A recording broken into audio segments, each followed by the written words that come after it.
In this week's video that I made for EduTeach microphones, I made a video where I recorded some live jazz music.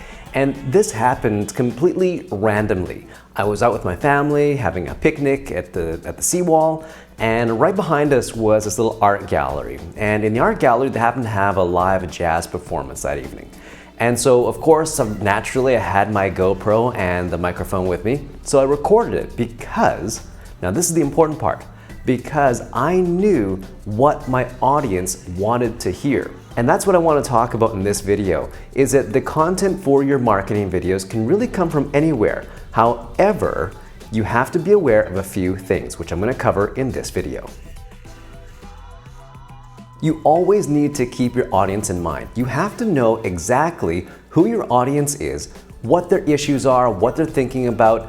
And if you do that, then it's really easy to come up with content ideas because they just kind of pop into your head. And that's exactly what happens to me. Whenever I'm out and about, I'm always just inspired or motivated by things that my audience is going to want to hear. Kind of like this video here, where I'm talking about something that I know that you are going to want to hear about.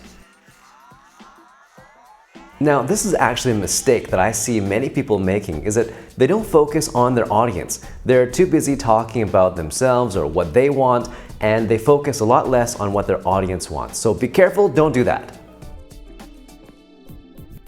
Keeping your video short and to the point is really important because most of the time people are going to want to just skip ahead and get to the meat and potatoes of your video. They don't want to watch all the fluff. So make sure that when you're making your videos, make sure you know exactly what the goal and purpose of the video is going to be.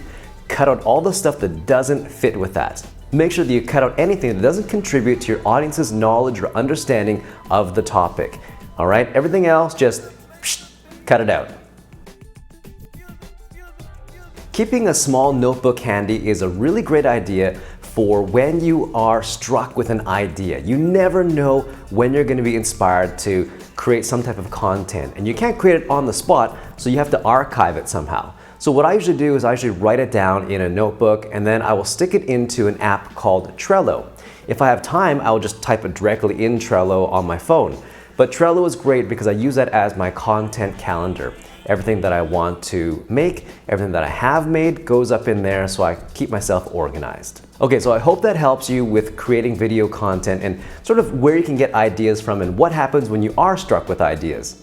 Let me know if you have any questions or comments about that, and be sure to like and subscribe so you don't miss out on any future videos. Thanks for watching. Talk to you again soon. Bye-bye. Also, that's been really great because I've learned a lot about what realtors can do to market themselves using content marketing, especially with